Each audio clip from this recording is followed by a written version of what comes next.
I want to welcome you to another episode of Do It Yourself UNK'S Dirt Road Barbecue Channel, UNK'S Dirt Road Do It Yourself Channel. But we about to throw down. I'm gonna cook some ribs, standing rib roast. We'll do it my way. I'm gonna take it step by step. It's not gonna be the traditional video. I'm just what I call a legend in my own mind influencer. So if I can influence you in any kind of way, I'm glad that I did. Anyway, I'll be back at you soon. Here we have pre-trimmed spare ribs, St. Louis style. Right here's my standing rib roast. I'm gonna use olive oil spray as a binder, and I'm gonna put my seasoning on like thyme, rosemary, garlic powder, and a few other extra things. If you don't do nothing else, put these up. Definitely put these on that rib roast. Those right there, and look like that. We'll put it on soon.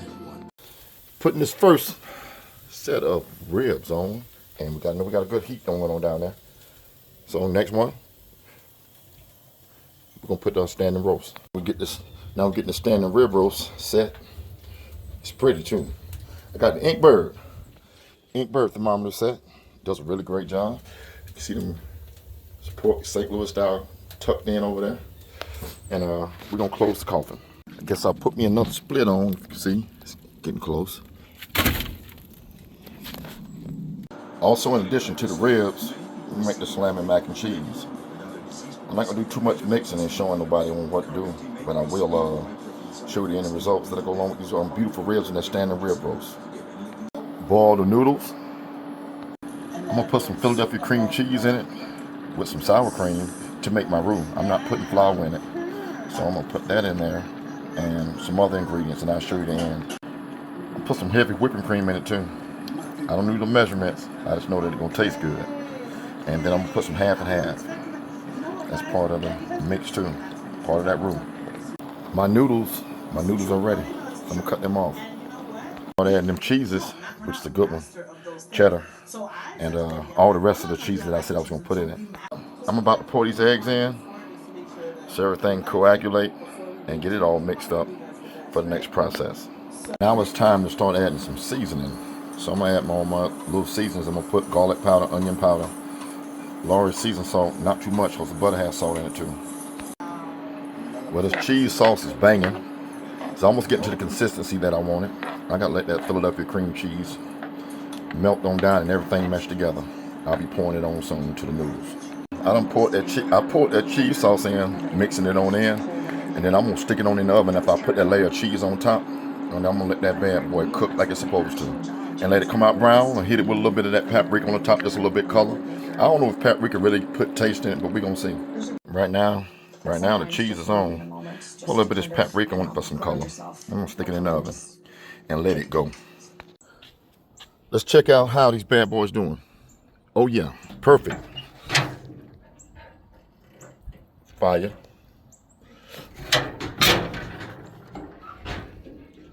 Slow. Beautiful. Top view. Yep. Let's take a peek of that beautiful mac and cheese. It's bubbling too. We're getting close to the end of that in there. I'm gonna let it brown on the top and get it real pretty. Well, okay then. Now we're gonna take a look at this standing rib roast. Temperature's supposed to be, I'm gonna say, you want it medium well, ready at like 120. I'm ready at 115. Can't see it on the Inkbird, but I'm gonna let you see it on my, let's see what the poke thermometer. Let's see what it says. Say 130. Let's see. You do not want to overcook it. It's too of a good cut. So we got that right there. I'm gonna let it go a little bit longer because I want mine medium well. Let's take a look at these ribs. I just sprayed them. Mixture of apple juice and vinegar.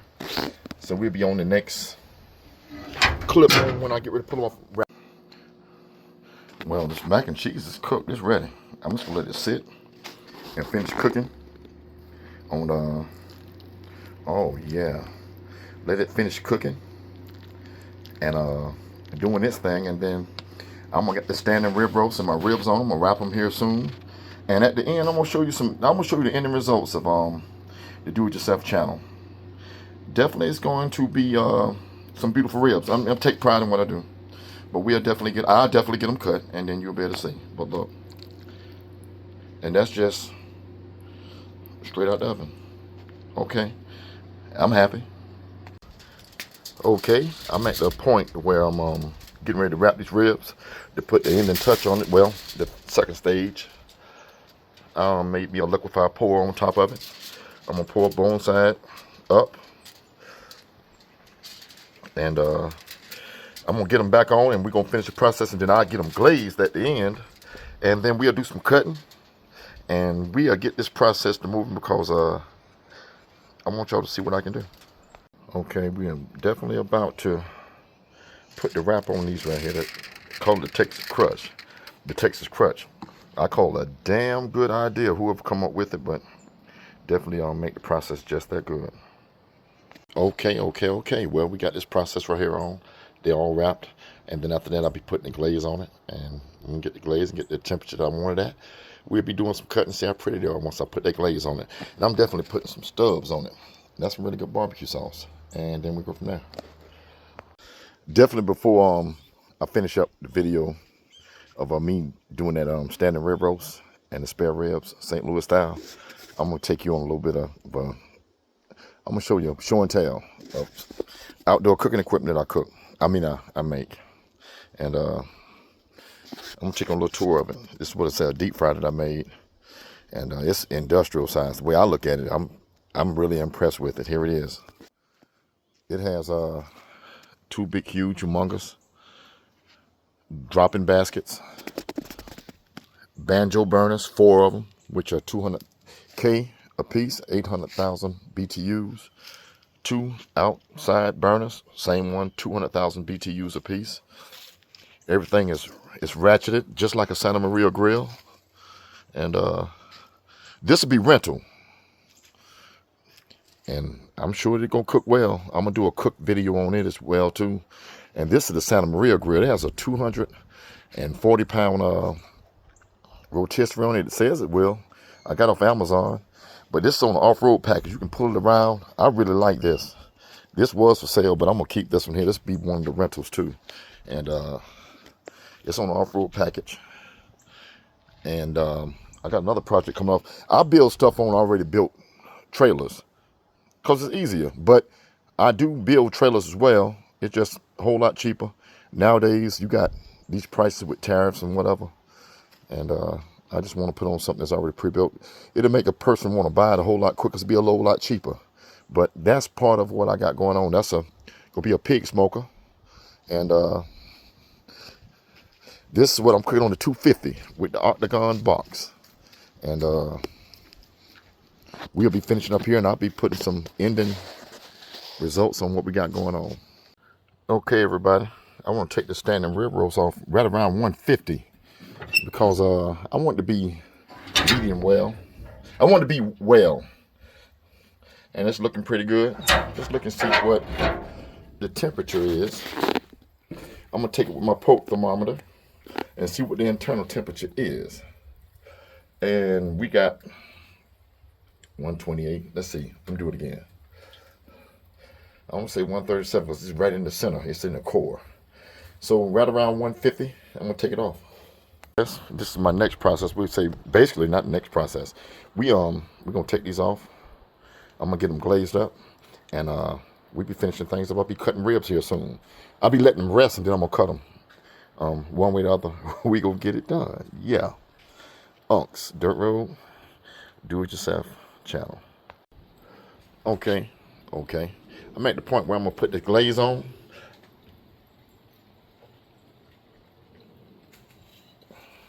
And then I'm gonna get it wiped down, and I'm gonna let it lock in. Let it lock in and finish up the results. And then I'm gonna do some cutting. But they're looking pretty doggone good. I put some I'm gonna say some liquid inside of the foil, and they sweat it, and it looked like it may have knocked some of the rub off, but still yet it has rub on it. We're gonna definitely see it'll turn out good. Welcome to another episode of UNK'S Do It Yourself Dirt Road channel, and today I'm gonna be smoking me a color standing rib roast. This will be my first one. I'm doing the regular old thing that everybody else do. Spare ribs, but I'm gonna cut them St. Louis style and trim them and make them look good and put them on my custom built 250 smoker. It does really well, and I'm gonna let it do what it do. But we gonna get this process started, and I'll be talking with you soon. I don't know about nobody else, but sometimes like you get dirty when you barbecue. Look. Got kind of dirty, kind of like, I know we go a little bit of smut, a little bit of whatnot here, but seems like sometimes you get a little bit extra sauce on you. But say that's part of being a pit master. I'm a pit master. Yeah, I am. Let's check out the process of 3, 2, 1. Let's look and see what we're looking like. It's getting close. They're looking pretty doggone good. Look at that. Look. The bones getting ready to show. I call it receding teeth. Got the fire down there in the hole. And these right here, I would never throw away no scraps. Look at that. They look real good. Yeah, there's some tips when you square that doggone St. Louis style up. But this is what we got going on soon. I have gotten to the point where it's time to take these off. I'm gonna take this one right here off. And we're gonna get them cut. And get to the ending processes of it. I got a few more things I need to get finished. Those are cooked. This right here has to finish the rib roast. I'll put it up front so we speed up the cooking just a little bit to get my internal temperature that I like. And then I'm gonna slice it. But I'm gonna show you all the slicing and whatnot on the inside after things rest and go from the point to where it needs to be. Alrighty, talk to you soon. At this moment, I sliced the ribs. We sliced the ribs. Looking for that smoke ring. They're tender, but they're not overcooked. Not cooked the way they fall off the bone. There's some people like that. I even like it sometimes, but today they are firm and you can cut into them and they won't fall off the bone, won't completely slide out. Maybe on some of them, the thinner portions of it, but this right here is what I have with my ribs. And I think it turned out really good. And we'll be slicing that rib roast here next.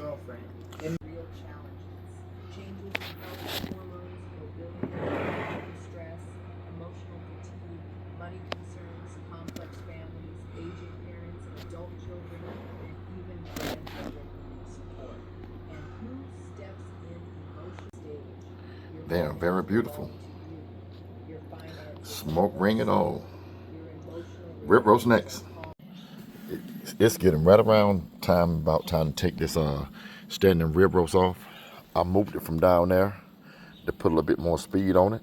We'll take a look at it and see what it looked like. Yes, it's beautiful. Look at it, look.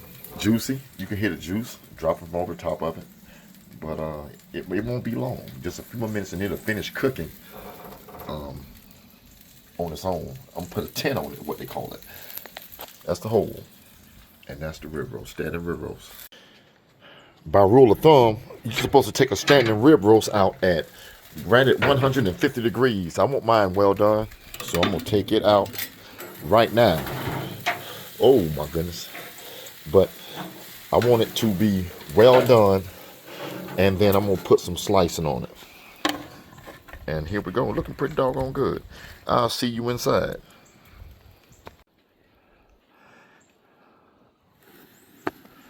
Beautiful. Okay, now I have everything pulled off. I have my mac and cheese put away. It come out really good. I have the ribs. They turned out really good. I cut them.